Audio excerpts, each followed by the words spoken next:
Hello and welcome to this View from the ADB video. I'm Kimberly Long, Age Relative the Banker, and I'm speaking with Biman Prasad, Deputy Prime Minister and Finance Minister of Fiji. Thanks for joining us today, Biman. Pleasure to join you. So to begin with, there's a lot of talk around developing new infrastructure projects in Fiji. What is the priority of these projects and where is the financing coming from? Well, two things. First, I think, infrastructure is very important. And in our part of the world where we hope and pray for 6 months that there is no major cyclone or extreme weather patterns or drought, so we need to look at infrastructure that is not only appropriate for the economic agenda, but also that it is climate resilient. And so we have realized as of today that there is infrastructure deficit. We need massive investment in major infrastructure such as ports, airports, roads, bridges, water supply, and in addition to that, we also need to look at our health infrastructure. So there is a major need to upgrade, to maintain some of these that are existing, but also look at how we can create new ones, particularly looking at a new port at the moment. We obviously are going through a post-COVID pandemic, economic recovery. A lot of the issues that we confronted during COVID, we had a huge decline in our GDP, our revenue. So obviously we are looking at international financing. We are saying to the world, we are saying to international organizations, we are saying to our development partners that we need the support. We need a lot of post-COVID funding for infrastructure, because for us mainstreaming climate change into our infrastructure is vital. So first of all, we are looking at as much as possible concessional financing. We are saying to lenders that some of those support should come in terms of grant, not just loans. So those are the areas we are looking at, and also we are exploring the possibility of public-private partnership. So, there are a lot of promises, a lot of commitments for climate financing. We understand that governments cannot do everything. Therefore, we are saying that we need a partnership, between government and the private sector and our lenders and our supporters and our donors, so that, we can create a new architecture, a new approach to developing infrastructure. You've talked a lot around the need for better banking infrastructure as well, and you want to have better bank transfers. What type of technology are you hoping to be implemented? I think you're right. It's very important, given the new imperatives for a modern economy.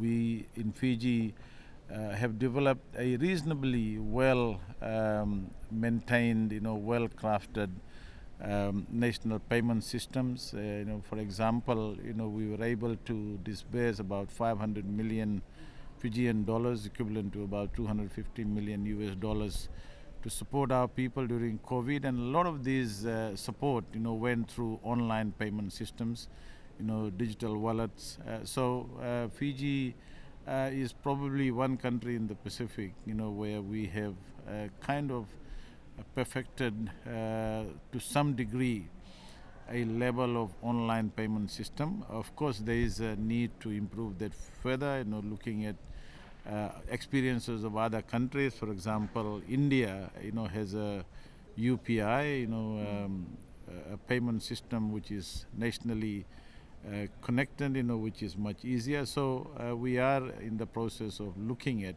improving the existing infrastructure, the existing system that we have, but we believe that it's very, very important. The penetration rate is very good, and we just want to make sure that we perfect it further, and that those who are still not part of it, can become part of it. We have realized that our remittances rate, volume of remittances has increased, and it partly has because people are able to send money easily, through the digital payment systems such as M-Pesa and other online platforms. And you've talked around the levels of national debt as well that has been seen in Fiji. What is being done now to help to reduce those levels? Well, pre-COVID, our debt to GDP ratio was below 50%, which is the accepted level, internationally, and so we were doing very well. In a sense, although we were close to getting over 50%. COVID obviously didn't help. We had a huge contraction, about 17% to 19% contraction in the economy. That meant that we needed to borrow more. We needed to look after our people, and obviously the addition to what was already there, which was seemingly close to 50%.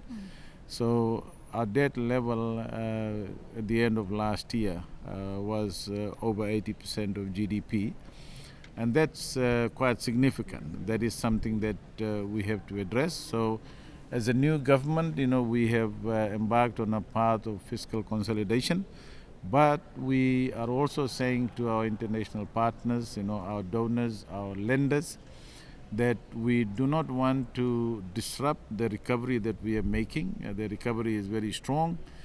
We believe that by next year, we could get back to our pre-COVID levels of economic growth, which will put us on a trajectory of a sustained, economic growth over the next several years. But we have to tread very carefully. We want a fine balance. People are still coming out of the reduction in income. People are still getting back to jobs. So, there is a level of stress that still exists, particularly with the lower income people.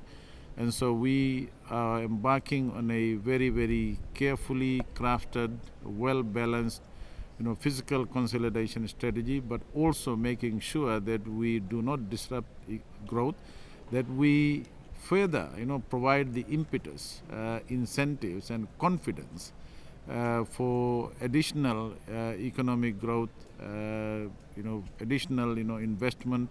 And I think there is a sense of understanding and confidence. We, as a new government, believe in a very clear path for consultation and dialogue. We and as part of that strategy, we have appointed a fiscal review committee. We just held a very successful, what we call a national economic summit, where we are saying to our people, from different sectors of the economy, let's hear each other out. The government wants to hear them, so that going forward, we could craft a very clear economic policy agenda which provides certainty, which provides confidence, which has no surprises.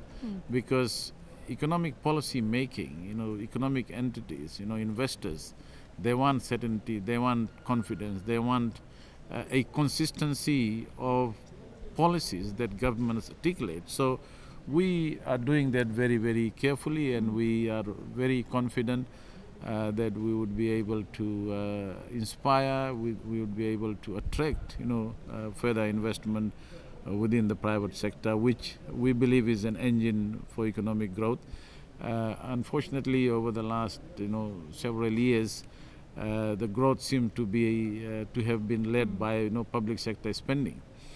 So we want to change course. We want to ensure that we let the private sector, drive the growth, because that is the only way we can sustain growth over a longer period of time. Biman, thank you so much for joining me today. Pleasure joining you. Thank you.